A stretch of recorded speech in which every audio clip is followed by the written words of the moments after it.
When I look at you guys, I realize that I don't know what most of you look like. That's a problem in a big class like this. Usually it'd be nice if you know who your students are. If they say hello, you can say hello back. But I don't know what I can do about it, because if I focus on you, I forget what I'm going to talk about. But you know what I look like, and it's kind of unnerving, asymmetry, because you might become my doctor one day. And you'll be wearing a mask and carrying a knife. And you'll be thinking of problem set number 3, right? And I won't even know who did it. So it's very asymmetric. All right.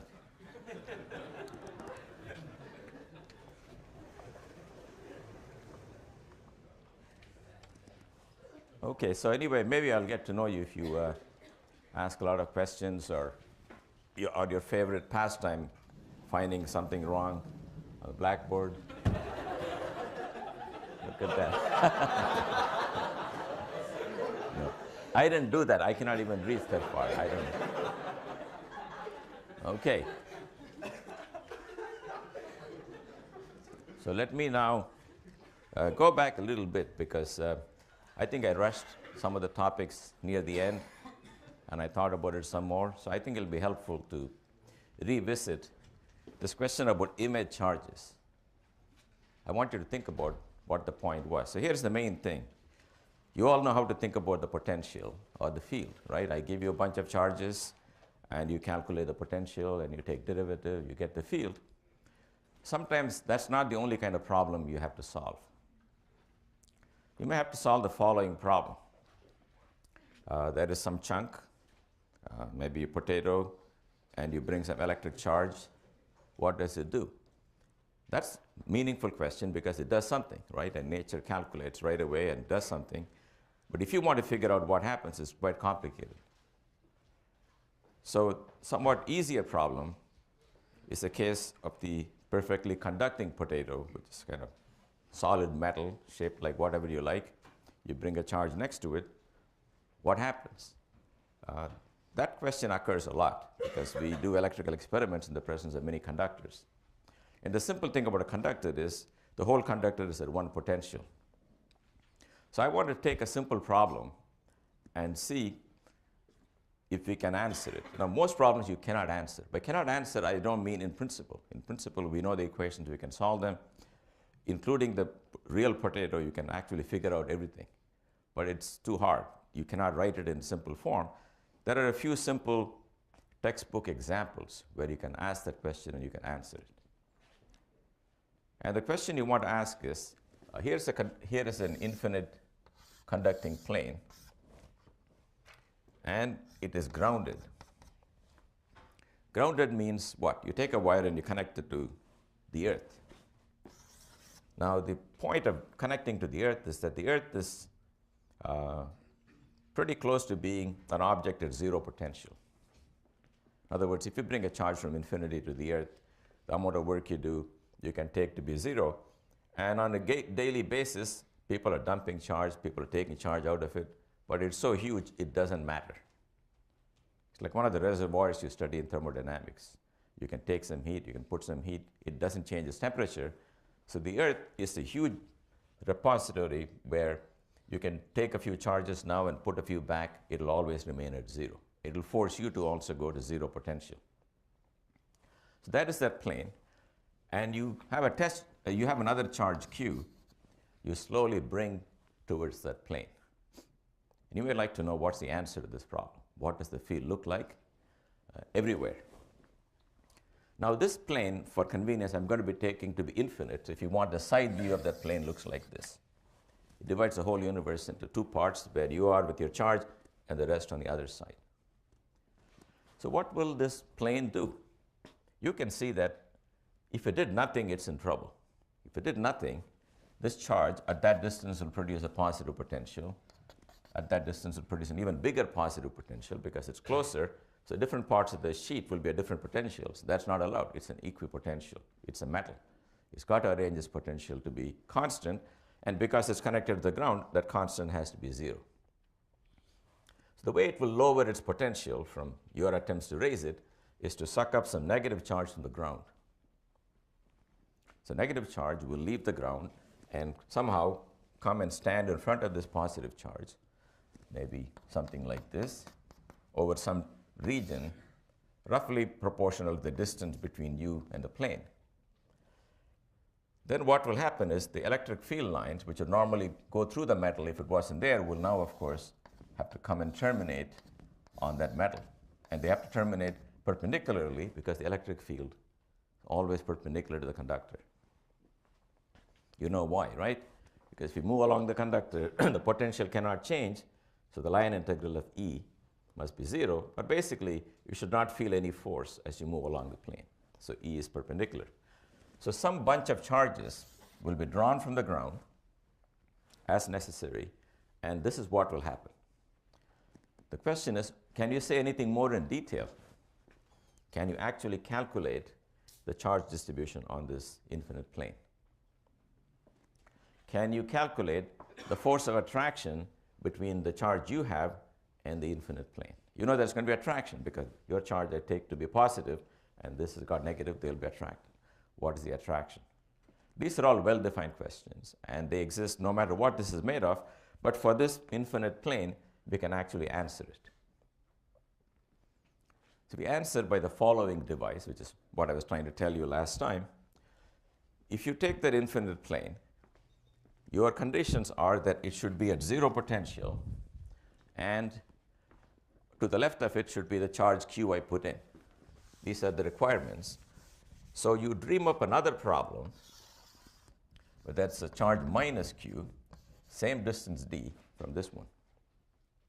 Take out the plane. Forget the plane now. Think of a new problem, plus and minus Q, and you've done that many, many times. The lines go like this.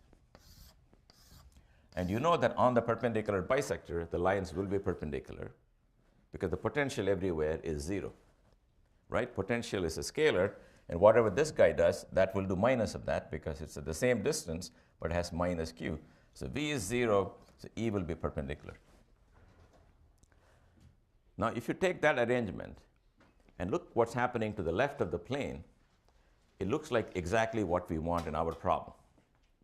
Because what do we demand in our problem is in this part of the universe where I live, there should be a charge Q, there should be an infinite plane at 0 potential. That condition is satisfied by this field configuration in the following sense. Start with this configuration and stick in the infinite plane. But give it the charge it needs to terminate all these field lines. How much charge will it need? You can tell right away. What's the total charge on this plane? Because all the lines leaving this have to terminate on this. So you can see it will be minus Q. It won't be a point charge, it will be spread out, but you need minus Q on this. So what we say is, if you brought the plane in, and either you gave it minus Q in advance, or you connected it to the ground, in which case it'll itself suck up minus Q. It'll form this configuration here. So the infinite plane is able to remain where it is without disturbing the solution of the problem. Therefore, the answer to the original question of what happens when you put a Q in front of an infinite plane is that as far as you're on the left of this, you can compute anything you want by taking Q and the image charge minus Q. The field the two of them will produce will be exactly the field this guy and all these charges, induced charges, will produce. So this is a way of taking a solution for a simple problem with an equipotential, sticking a conductor into the equipotential, and giving it the right charge. Then the problem of a charge in front of a conductor is thereby solved. Now, there are some mathematical theorems I don't have time to prove, but they're not too hard. In fact, I thought of lecturing on that, but there isn't enough time, that show you that if you can find one answer that has the right behavior at the boundary of the region, that has got the charges in the right place, it's the only answer. Yes? Is the minus Q evenly distributed across the plate? Let us ask, where is the minus Q, right? We know that it's got to be minus Q because these lines are all ending here. But what's your intuition? Where do you think it'll be? You think it will be evenly distributed? Pardon me? I don't think so. Where will it be? What's your feeling? I mean, A lot more towards the middle. yeah, more towards in front of this guy and less when you go out. Now we can actually calculate that quantity. We can tell you exactly how much it will be by the following trick. We agree that to the region to the left, this charge is able to fake the effect of all these charges. That's why it's called a mirror charge. When you stand in front of a mirror, right, you're here, and there is the other person. The mirror and the light bouncing off and coming here looks like it's coming from this image.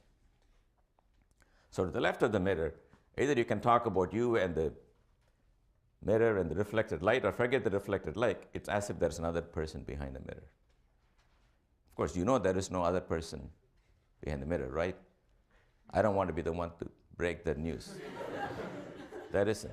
But as far as this side is concerned, it's a lot easier to draw a line from the mirror because that will simulate the effect of what's happening to the mirror. Similarly, as long as you're interested only in the left of this region, you cannot tell the difference between infinite plane with this induced charge and this guy versus this guy and just one other charge. Okay, now the question was, where is the charge and how is it distributed?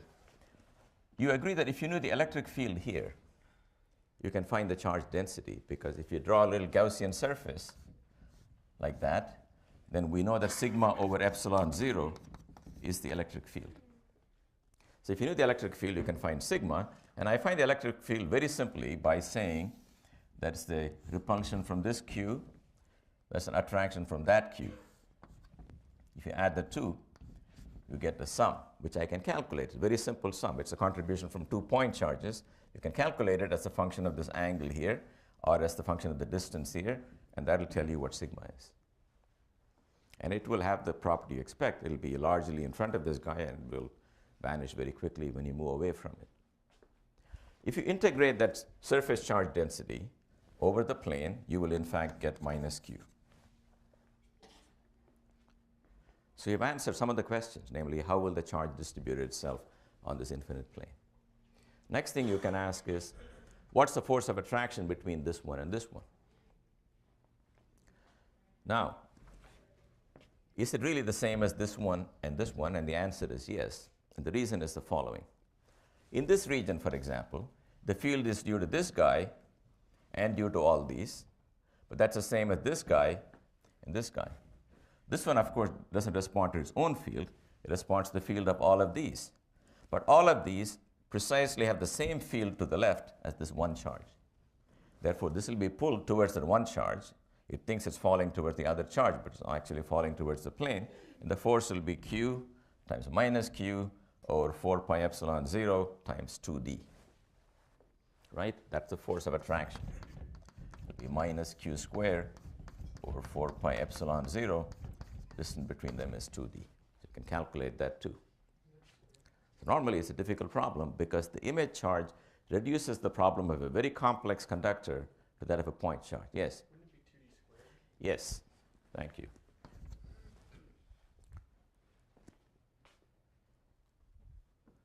Then you can also ask, what is the energy it takes to assemble this distribution, starting from this one at infinity and this one here. And if you integrate this force, you can do the integral, and you will find minus Q squared over 4 pi epsilon 0 divided by 4d. That will be the energy.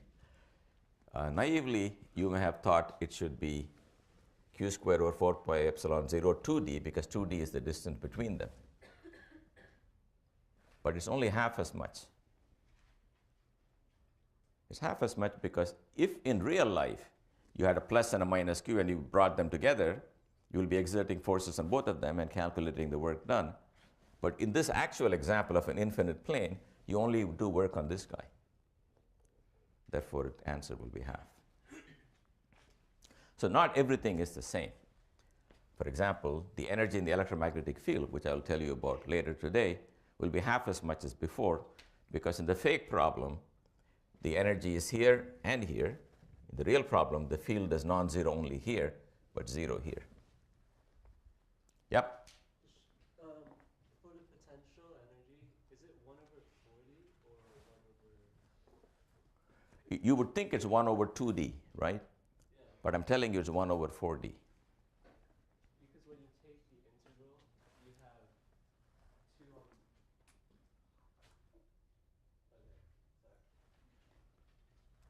on. All right. Now, what if this plane was not grounded? It's a standalone plane. So let's not take it to be infinite, it's a problem. It's 1 million miles in radius, huge disk. You bring the charge in, what's it supposed to do? It cannot suddenly acquire negative charge. Charge conservation says you only have the charge you have, which was 0. So what do you think you will do if you are that infinite plane? You have to remain at some potential. Yeah? Push positive charges out. It'll split into positive and negative charges. Let's see what to do with the positive charges in a minute. The negative charges, it'll arrange exactly the way it wants to in this problem. Okay? That takes care of this being at a constant potential of 0. But it's got an equal number of positive charges, which you got to dump on this infinite plane without ruining the constant potential. The way to do that is to put it uniformly on this plane. If you spread it uniformly on the plane, you don't destroy the equipotential nature. But it turns out that field will be very, very, very small. It will be very small because you're taking a charge Q and you're putting it on a huge disk, like the radius of the galaxy. That's a charge density. And that over epsilon 0 will be the electric field. You can see that that can be made vanishingly small. So in the infinite plane, basically you borrow from somewhere positive charge and negative charge, and you put the negative in this particular arrangement. Positive is smeared over the whole thing uniformly. It is so dilute because of the size of it, it doesn't matter. But in principle, that amount of positive charge will be a background constant. That's why the infinite plane is a little strange, because you don't see the richness of the phenomenon in the infinite plane, because it can basically create negative charge and not fully account for the positive charge, because it's smeared over a huge distance. So a problem that's more interesting would be this one. I take a sphere of radius a. It's a conducting sphere. And at a distance b, I put a charge q. What will happen now? Again, let me say this is a grounded sphere, meaning it's connected to the Earth. It's maintained at 0 potential. So it's not very different from the plane, except you got a huge sphere now instead of an infinite plane, but it's finite. You come around from infinity, you can see that some negative charges will be induced on this, and some lines will come here. And some lines may go past, like that.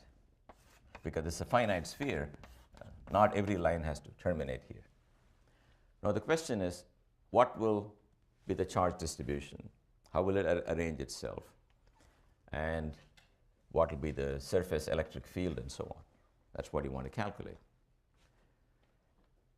So what kind of problem do you think we should try to solve? If it had an easy solution, what form do you think it will take?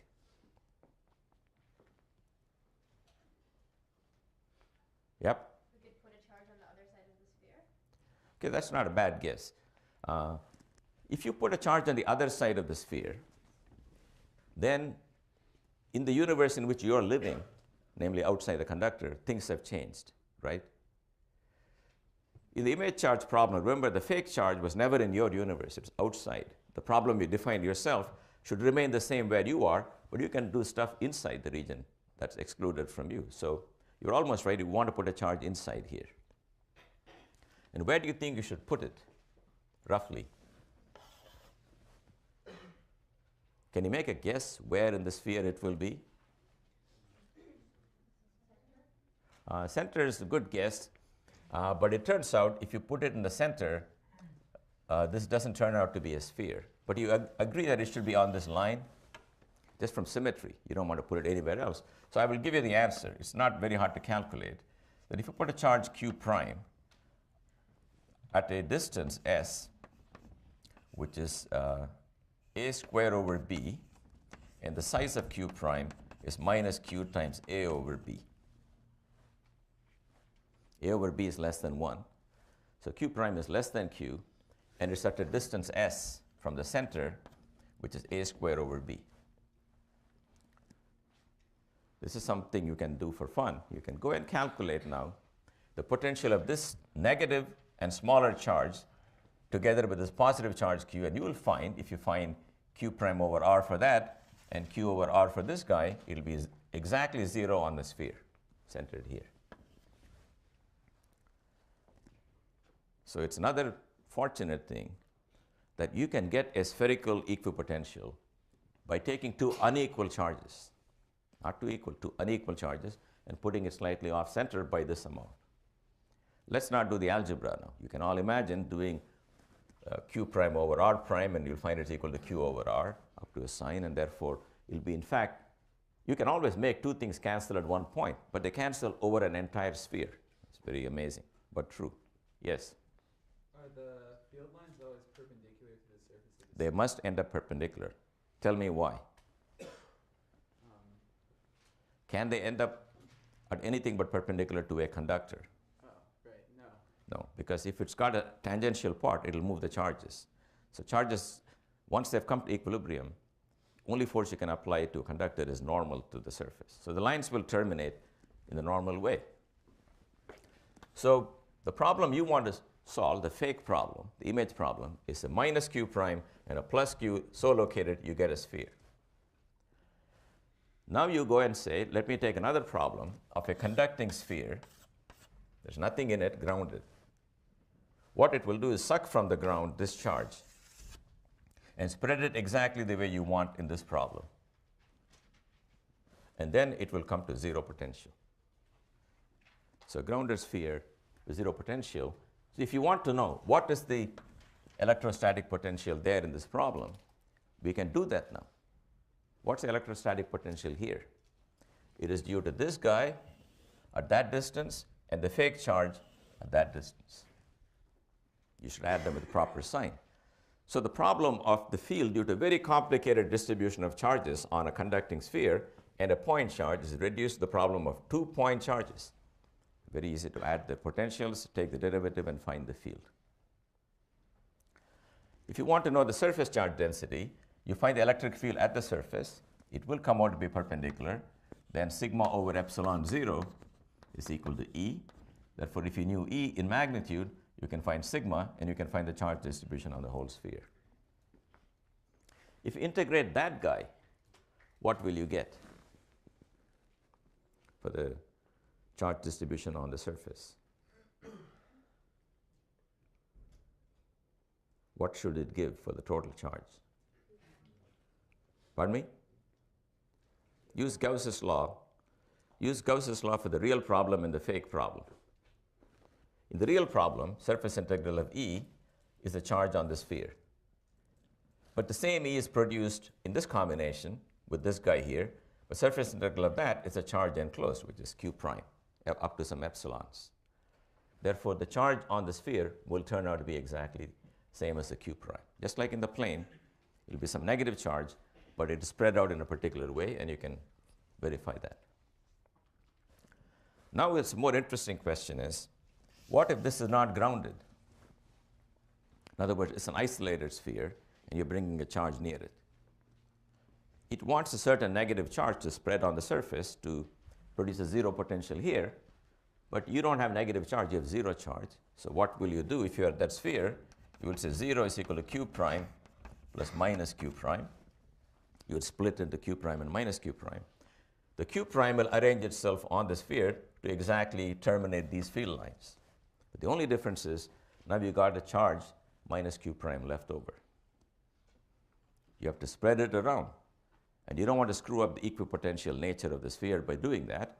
And you can all guess what you should do. You should spread it uniformly on that sphere.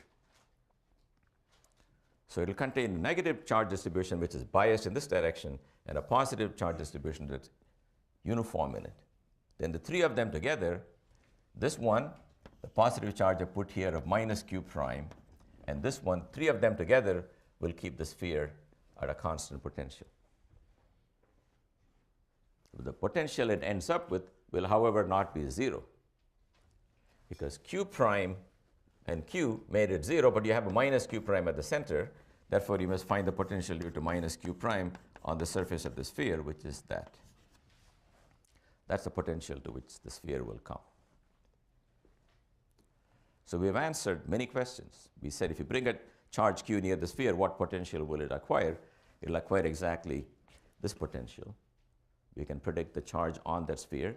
We can predict the force of attraction between this and that sphere. How? Because the field that this one feels, generally the field at any point is due to this one, and this one. But if you want the force on this one, you should only find the field due to the other two guys. But the other two guys, namely the sphere with all the charges on it, is simply equal to 2-point charges. So you must find the force between these two, add to that the force between these two, and you will get something. And that'll be the force. Okay, it'll be a force of attraction, but you can actually calculate it. So this is the trick by which you can solve a variety of problems by finding equipotentials of nice shapes. Maybe one will be a nice ellipsoid. If it was an ellipsoid, you can stick an ellipsoid there. And inside the ellipsoid will be the image charge.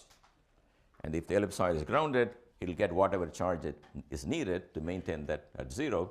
If it's not grounded, it'll split into positive and negative charges, where the negative will distribute in this way, and the positive will distribute itself in some way so that the potential is a constant. For a sphere, we know what that some way is, which is uniform. So the reason I took some time to describe this is that problems are not always finding the potential due to a bunch of charges. That's the easiest problem, but more generally, you are asked, if you're given a set of conductors and a bunch of charges, what happens? If the conductors have a nice shape, like a sphere or a plane or certain solids of revolution, we can appeal to a different problem with image charges and solve it. Now, there's a wonderful theorem that says, if you get a solution this way, it's the only solution.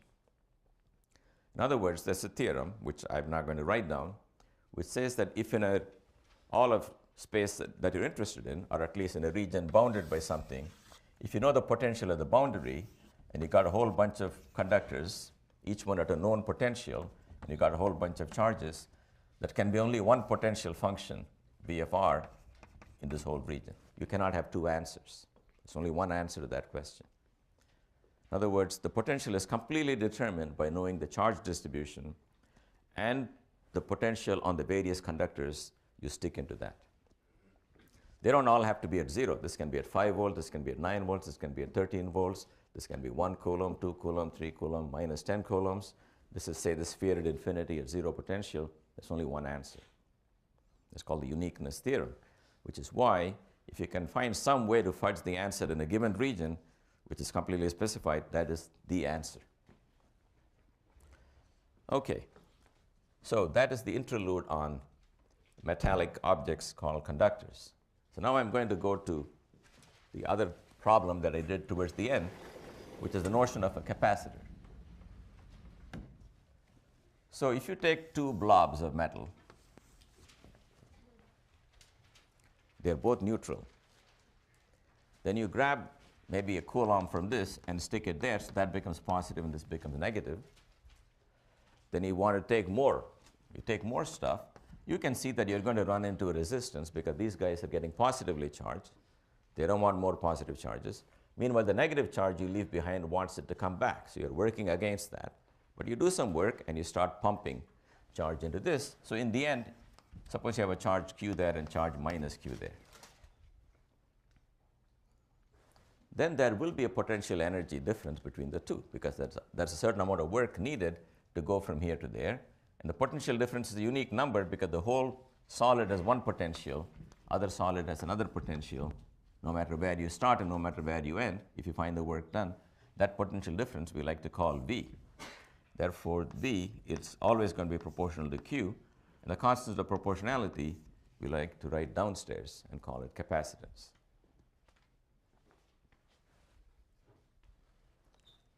So that's the ability of the system to hold charge. So if you've got any two metal containers, you can store charge, you can store energy by drawing the charges from one to the other and putting them there. Okay, so I did calculate the capacitance for a very simple system, and I'm going to stick to the simple system because we don't want to get lost in the details. It's the parallel plate capacitor in which I put some charge plus Q on the upper plate and minus Q on the lower plate. And someone says, what's the capacitance of the system? For that, you must find the voltage difference between them, between the two plates, and you want to take Q over V. Now, there's going to be an electric field here, E, which is sigma over epsilon 0 pointing down. So the voltage difference will be the electric field times the distance, because that's what the line integral will be. That's the distance between the plates. And sigma is Q over A. Now, in a real capacitor, near the ends, there'll be some funny business. It's not going to be simply like this, but we take it to be so large in this extent that the edge effects are neglected. Then this formula is valid. Now, you can compare it to Q over C, and you can see C is epsilon 0A over D. So this is what I had done towards the end of class. That's the capacitance of that. Once again, you can talk about capacitance, but you cannot always calculate it. You can take two irregular metallic objects, and in principle, for a transfer of charge Q, there will be a voltage V, and the ratio is the capacitance, but you cannot compute it. But for a parallel plate geometry, or another one I did in class near the end, is you take two concentric spheres and put some charge on this one, maybe plus and minus on that one. You all know how to find the field in the region in between. You can integrate it, and you can find the potential difference. And then you can see it's proportional to Q, and you take the ratio, you'll get the capacitance of that. Now, one thing I want to calculate, which also I think I started doing, is if I take a capacitor and I charge it from 0 to some charge Q naught, what's the total amount of energy stored in the capacitor? So the way I think about it is, I take some intermediate situation when there's a charge Q on the capacitor, not the final amount. Then I want to take a little amount of charge dQ, and I want to move it from the negative to the positive plate. Since at that stage the potential difference is Q over C, that potential difference times dQ is the work you do. That's the definition of potential difference, how much work it takes to move a coulomb from one plate to the other. If you're moving dQ coulombs, that's the work you do. And if you integrate that from 0 to some maximum value Q naught, you see you get Q naught squared over 2C. So the energy in a capacitor is Q squared over 2C. Forget the 0, subscript 0. Usually Q stands for the charge in the capacitor. But you can also write it in another way. Since Q is equal to CV, you can write it as 1/2 CV squared. There are two ways to write the energy.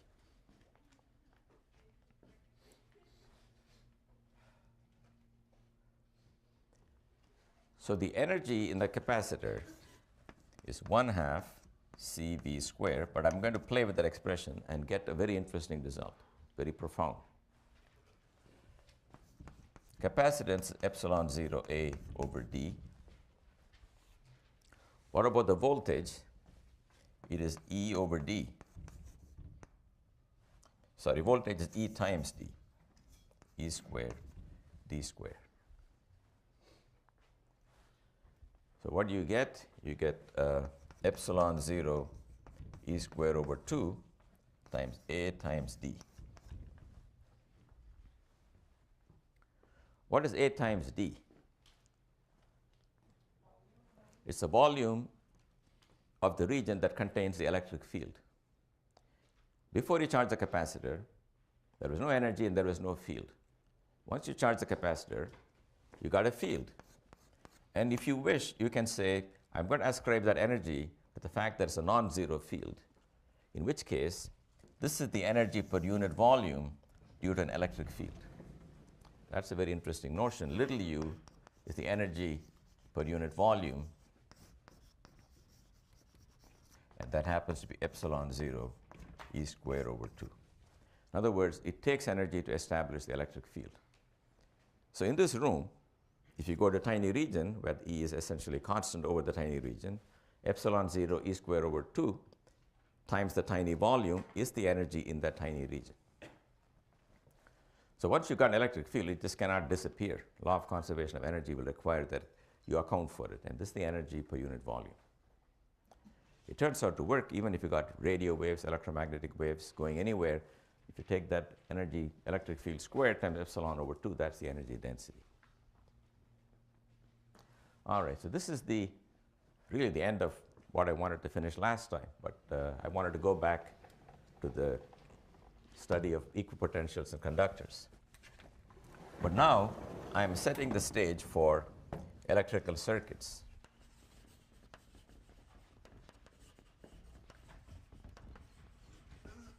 Now, this is the kind of thing some of it you probably did somewhere in high school. So how many people have done basic circuits in high school? Yeah, so I'm going to assume you have done some of it, so I won't do it in that detail, but I will mention all the essential facts. For the few of you who didn't do it, you have a chance to keep up with the class. The first thing in electrical circuits is you got some wire and you got an electric current flowing in it. So we need a description of the current. The current is defined as follows. You imagine this is a perfect cylinder, cross-section A. You cut it somewhere, and you watch all the charges go by, and you see the number of coulombs that go by per second. That's called the electric current, and is measured in amperes. So 1 coulomb per second is 1 amp. All right, now let us ask, what's the connection between the electric current and what's going on microscopically? So let N equals the number of carriers per unit volume. Let E be the charge of a carrier. Now here is one of the biggest nuisances in life, is that, as you know, in a wire, the current is carried by electrons. Because their charge is negative, when you draw a picture like this, the current to the right, electrons are actually moving to the left. What we will instead do is to just keep an eye on the direction of the current and imagine there are positively charged objects carrying the current in the direction of the current, whereas in reality it's negatively charged objects moving in the opposite direction that produce the same current. So you can ask yourself, if you wait 1 second, how many coulombs will go past this checkpoint? You can see that it's a cylinder whose length is the velocity, because in 1 second it would have gone v times 1 second. All those guys have crossed the finish line. Therefore, the current will be A times V is the volume of stuff that has gone. That's the number of carriers in that volume. That's the charge of each carrier. That's the total current.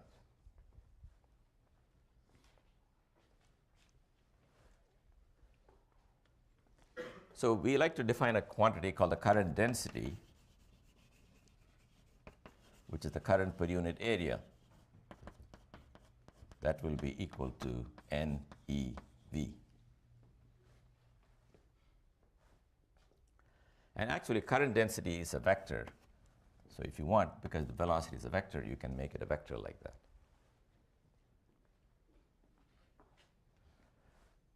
In this problem, the current density is uniform.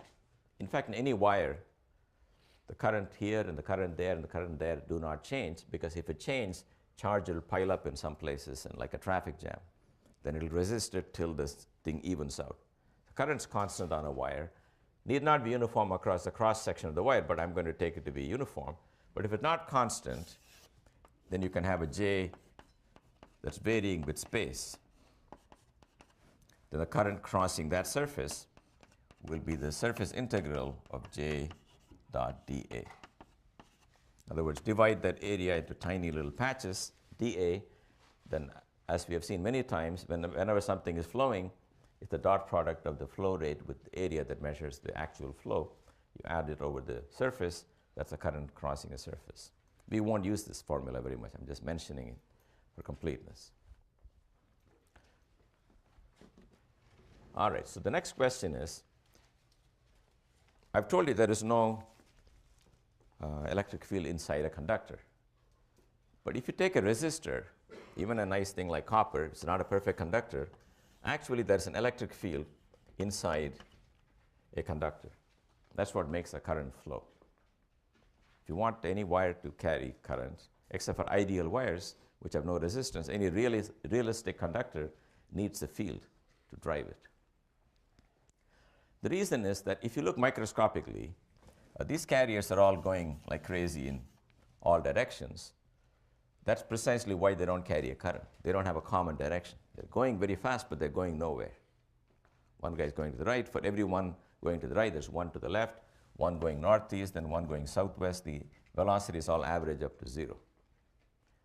But if you apply an electric field to the right, you can imagine somehow in the middle of all this chaos, there'll be an overall tendency to drift to the right. So let's see how much that is. I found that the current density was NeV. Forget about the vector sign for now, just everything is along x. I want to find here an average velocity.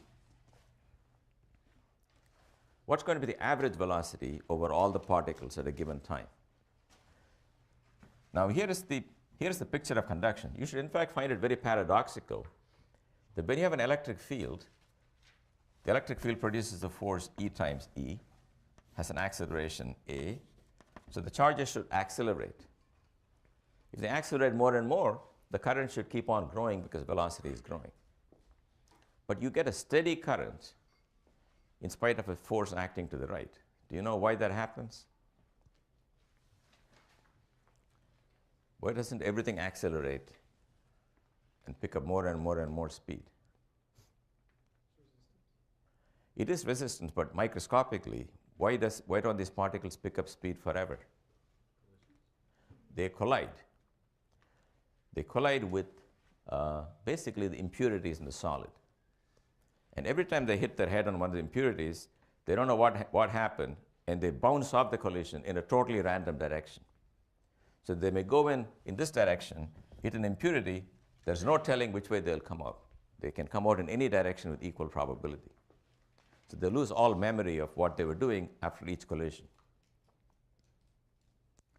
Now, if I look at my clock, and if I look at the entire set of electrons and I say, what's the average velocity? The average velocity, which I denote with a bar, is obtained by averaging individual velocity. Individual velocity is the velocity at time 0 since the last collision plus E over m times Ti. In other words, let me explain to you slowly what I mean. Take particle number I. Let us say it has been Ti seconds since it had its last collision. So just after the collision, it has got an initial velocity, which is completely random. But since that thing, because the electric field is been accelerating, it has not collided with anything yet, so its velocity will be E over m times Ti. Therefore, the average velocity, which you find by the averaging everything, has the following property. The first one will give you 0. If you average over all possible initial velocities, they'll be 0 because they're pointing in random directions. So what you really need is E over m times some tau, where tau is the name for the average time since the last collision. That time will have a range of values. Some guys would have just collided, some wouldn't have collided for a long time. So you have to find that average, and we don't know how to compute it right now, but there is some average Ti for a material. Larger the Ti is, better the conductor it is, because it can go for a long time on average without colliding. So the whole idea is, the minute you collide, you lose everything, because you scatter off, forgetting your memory. So any coherent motion you have in the direction of the field is there only because you have not yet collided. So the net current is a function of how many seconds have elapsed since the last collision for each guy. When average, it gives you this. So we use the symbol tau for that. Therefore, the current density will be N E times the average V. The average V is E over M tau. So we write it as N E squared tau over M times the electric field. So this is the very, very important result. So I'm going to go back and study this result.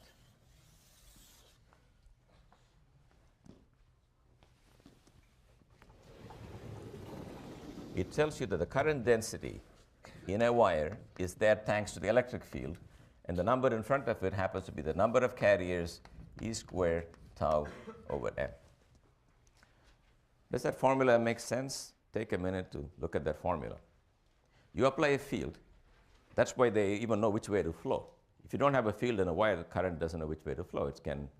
There's random motion, not going anywhere, like molecules in this room. They're not going anywhere in particular, even though they're moving. You're saying that the current that you're going to get per unit area is bigger if you have a bigger density of carriers. That makes sense, because they're the ones carrying the charge. Is inversely proportional to the mass. You can understand why. Because the electric field, whatever force it produces, the acceleration is inversely proportional to the mass.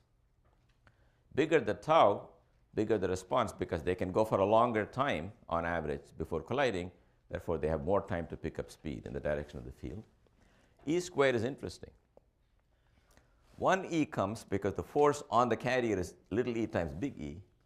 The second E comes because the current that it carries is itself proportional to E. Understand? The charge of the carrier affects it in two ways. Anytime it moves, it carries a charge E. And how much it moves depends on the force the electric field exerts on it. That's another E. So this is our expression. And we write it as sigma times E, where sigma is called the conductivity. You notice that this argument doesn't care what material it is. It could be copper, it could be aluminum, it could be some alloy. For all of them, the answer depends on NE squared tau over M. What depends on the actual carrier? Well, the mass is just the mass of the electron. Tau is what varies from problem to problem. Some materials have very large tau, some materials have very small tau.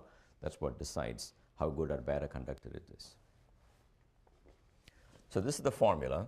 Now, sometimes you can write it in another way. Let's see now. Suppose you have a wire. What is the total current in the wire? Total in the current in the wire is the current density times area. That is sigma A E. Now let us say this E was obtained by applying a voltage difference V between the two endpoints of a wire of length L. That is sigma A V over L.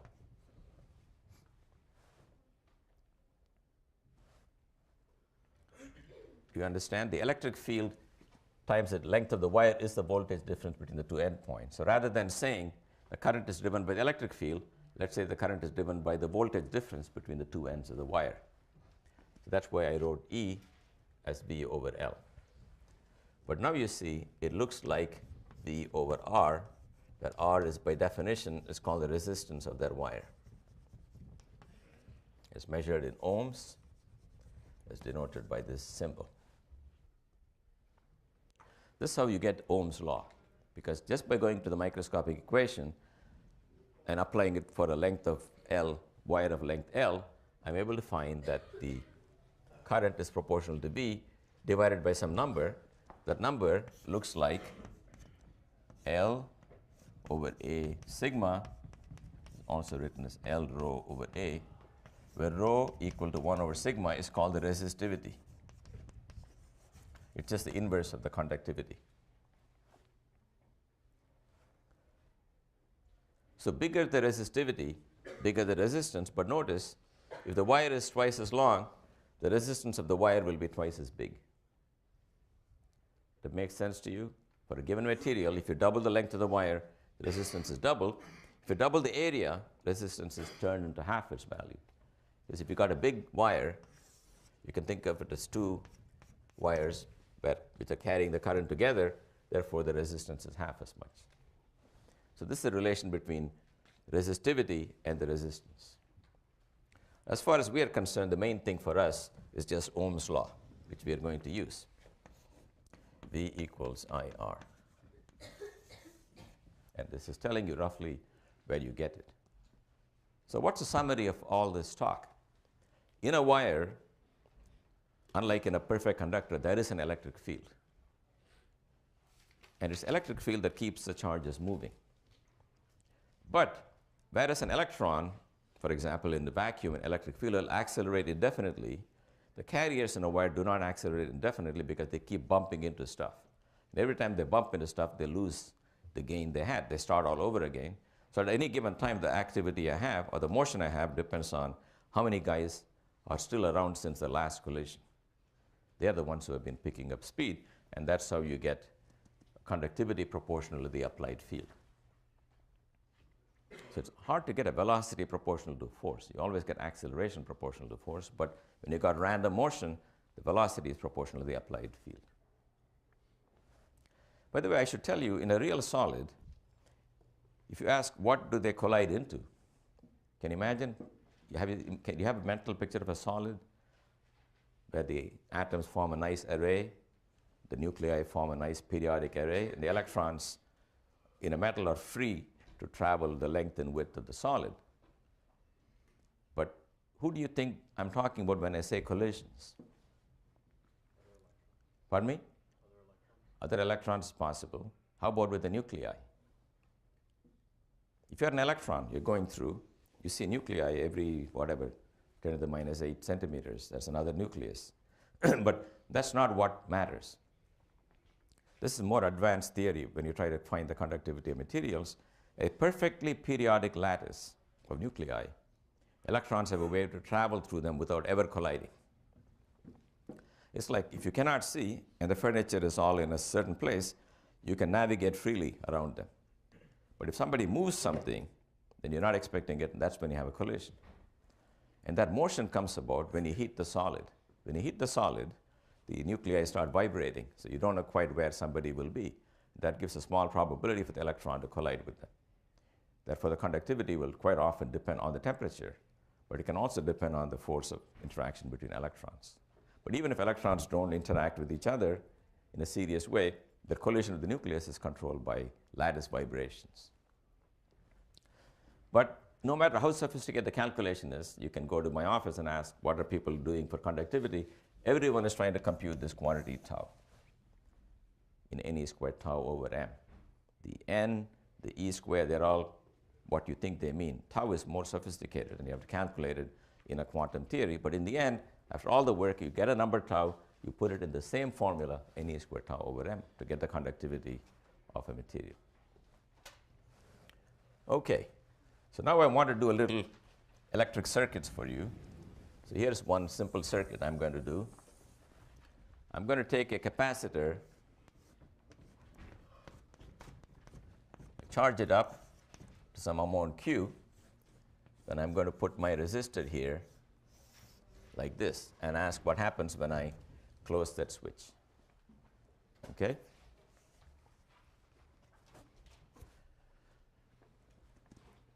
So when I close the switch, we can all imagine what will happen. These positive guys are dying to get over to the negative side, but they cannot jump the gap here because it's a vacuum. But if you give them a path, they will go through that and come back to the other side. So charges will start going around if only I close the switch. So when I close the switch, let me write down an equation for what will happen. There's a resistance here. There's a current I flowing here. The fundamental equation you write down in any circuit is, if you start at any point, you take any closed path and find all the changes in potential the change has to be 0. That because it's coming from a conservative field, the integral of the electric field on a loop is 0. That means the total change in potential from anywhere back to the same place is 0, because it's like a height. So when I start here and I go through the capacitor, I go up in electrical height by an amount Q over C. This conductor is assumed to be a perfect conductor. So there is no electric field inside here. There's no change in potential until I come to this resistor. A resistor will not carry current unless there's a voltage applied to it. You have seen there. And this is the higher end of the voltage. That's the lower end of the voltage because it's flowing downhill. So you have a drop in voltage by an amount Ri. When you come back to the starting point, all the changes you had better add up to 0. That's the fundamental statement that in any electrical circuit, if you start anywhere and go through any path in the circuit and come back to the starting point, the net change in voltage has to be 0 because every point has an electrical height. So this is our equation. Now we can write it as Ri equals Q over C. But what's the relation between I and Q?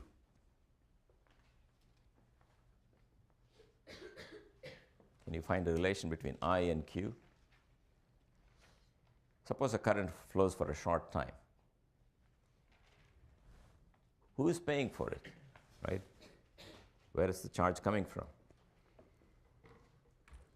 Yep. Pardon me? It's not necessarily divided by time, but it's a derivative. I is dq dt, because in a small time dt, when the current I flows, I dt coulombs flow through here, but they're got to come from there. But the only thing missing is the minus sign. Because if I is defined this way and it's positive, a positive I depletes the charge, so I is minus dq dt. So I have the equation here that looks like, so go back to Ri equal to Q over C and write it as R dq over dt. This is my equation.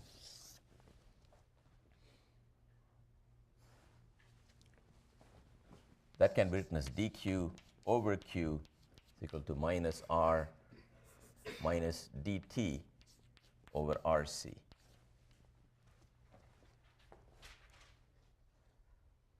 Now, if you integrate that from starting to finish and starting to finish, this would give you log of q over the initial q would be minus the time divided by RC, or q of time t will be q0 e to the minus t over RC. That means after you close the switch, if you measure the charge on the capacitor as a function of time, it starts with some Q naught and it decays exponentially. How long does it take for it to completely discharge? The answer is infinite amount of time. Why is the capacitor not able to discharge completely? Can you think about that? Why doesn't it just get it over with, right? Just dump all the charge to the other plate. Why is it taking forever? There's always resistance. There has always been resistance. So what's happening as time goes by? Pardon me? The voltage that on the capacitor plate is decreasing with time, right? That's the voltage driving the current through the resistor. So as it drives current through the resistor and it begins to become empty, it's able to drive less current through the resistor. So it's trying to work against itself, but it doesn't have enough Q on it to drive more Q down. That's the meaning of the equation. The rate of flow of Q is proportional to Q itself. So as long as there is some Q left, it will be decaying, but it will never come to 0 because the driving force for the decay is Q itself. And if you say, how long should I wait? There's a certain time called 1 over RC, which is called the time constant. For any exponential function, e to the minus t over some number t naught, if t is much bigger than t naught, then you got e to the minus a huge number, and that's a negligible number. So whenever you say something is falling exponentially, It doesn't mean that it may take forever, it may happen very quickly. It depends on what's up in the exponent. All exponential functions will look like e to the minus time over some other number with dimension of time. That's the unit in which you measure time.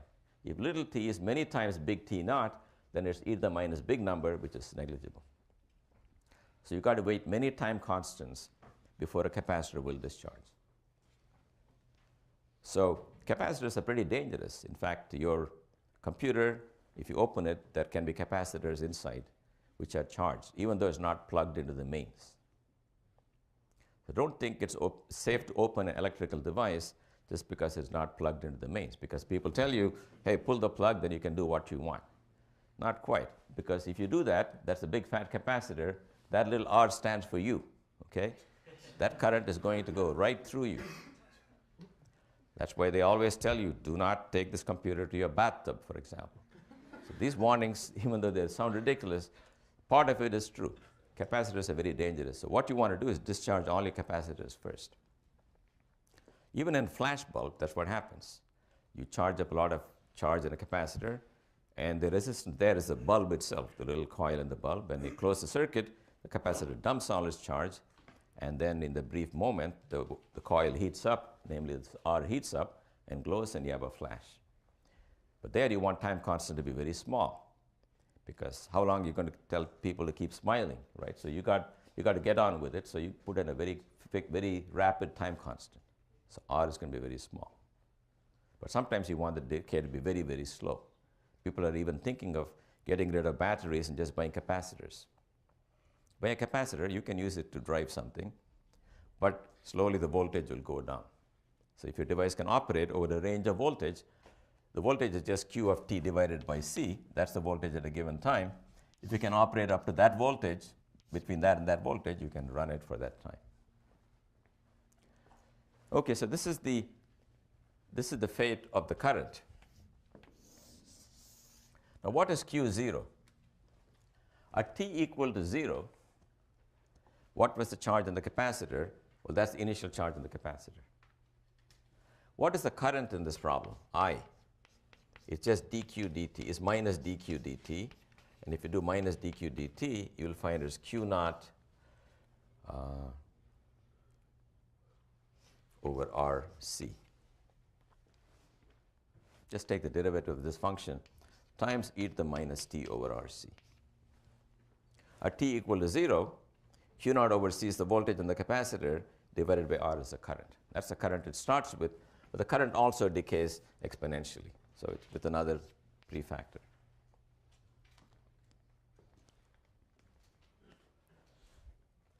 Now there's one calculation I want to do, which is the energy calculation.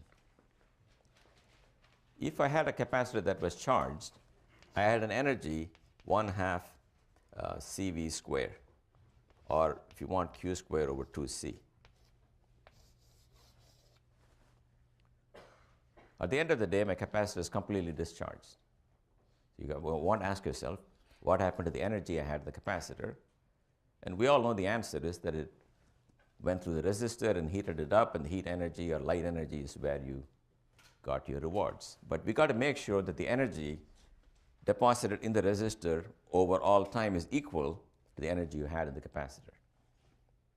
That's the last one thing I want to do to check.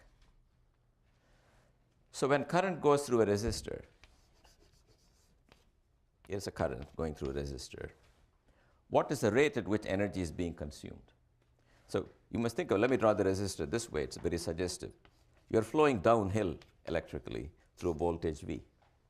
Every coulomb that falls down loses an energy Q times V as it falls. And that's the energy that's given to the wire by colliding with the stuff in it and heating it up. Therefore, in 1 second, the number of coulombs falling down is VI, and that's the power. So power in a resistor is VI. That's the rate of energy consumption. So in this problem, V is, let me see, Q over C, and I got somewhere here. Let me see. I'm too close to the board to see where anything is. Okay, I want to first find the current. Here is my current. Oh yeah, I'm sorry, that's an easier way to do this. Instead of writing VI, let me write it as I square R, because 1V is IR. So I want to integrate from 0 to infinity the quantity I square R.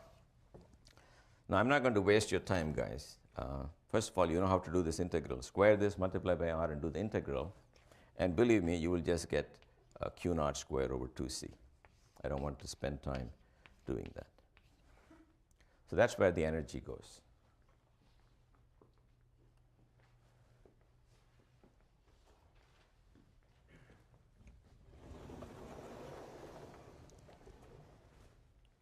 You follow that, the capacitor discharges through the resistor, and the energy you pumped into it comes out in the form of heat or light if it's glowing. And we have seen the balance of energy. But now the trouble with this circuit is that it doesn't last very long. You've done it once, you're finished. Capacitor discharges. If you want an experiment where the current can keep on running, then you need what's called a cell or a battery. I got to explain to you a little bit about the cell. It is something I did not fully understand the first time around. So I want to share with you whatever understanding I have of how the cell works. People generally tell you a cell provides a certain voltage difference between the endpoints, maybe 1.2 volts between this and that terminal. That's certainly true, but in the light of what we have learned, here is what is the correct way to think about it. The analogy is with the ski resort. So here's the ski resort. All these guys are coming down. Let's follow one person coming down the ski. Gravity is acting down here. Then you sort of loop around and you come here for free. Then there is a lift that takes you to the top. So let's call it the force of the lift. The force of the lift has nothing to do with gravity. It's driven by some other engines and so on. And we defined force of the lift on the closed loop to be something called curly E. And that's called this is a mechanical analog of what's called electromotive force. Now, this line integral of this force is not zero on a closed loop because on the way up, it is doing some work, but it doesn't do anything the rest of the circuit.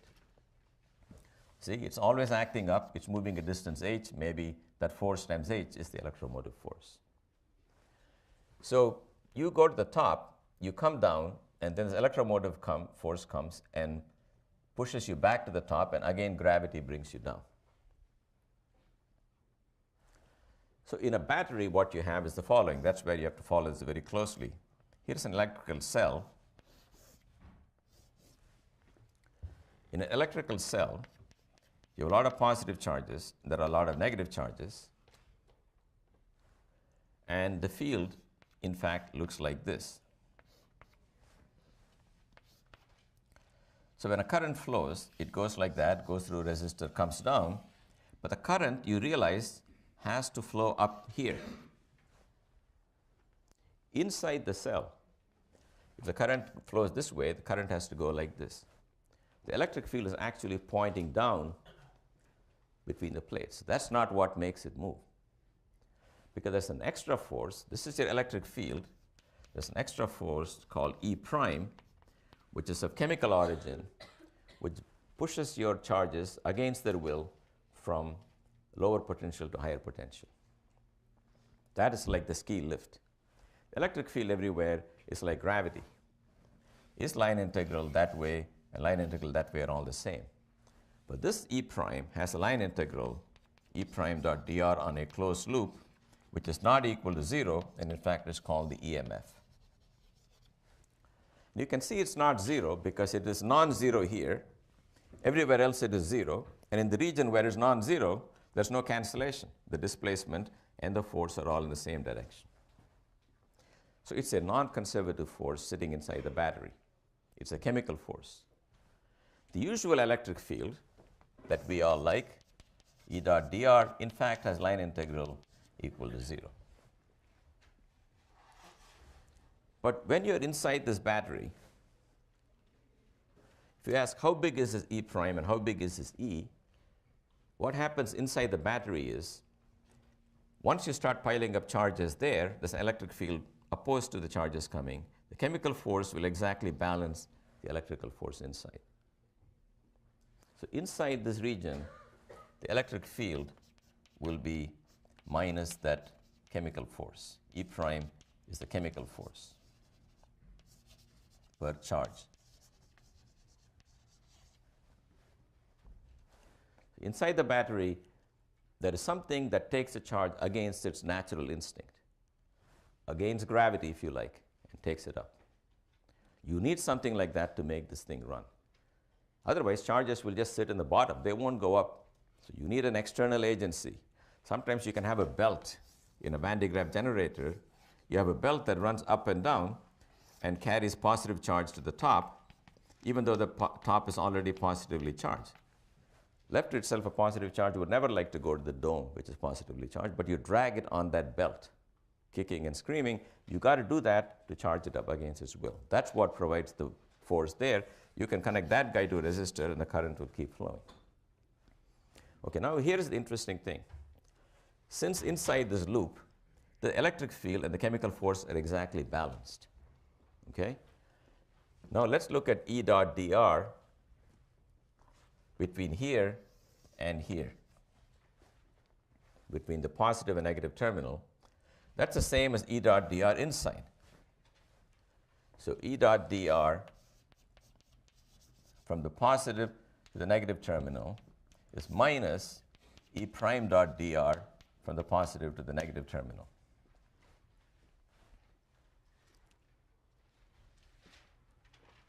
That is minus the EMF. But what is E dot dr from positive to negative terminal? That is simply equal to V minus minus V plus. Therefore, V plus minus V minus is the EMF.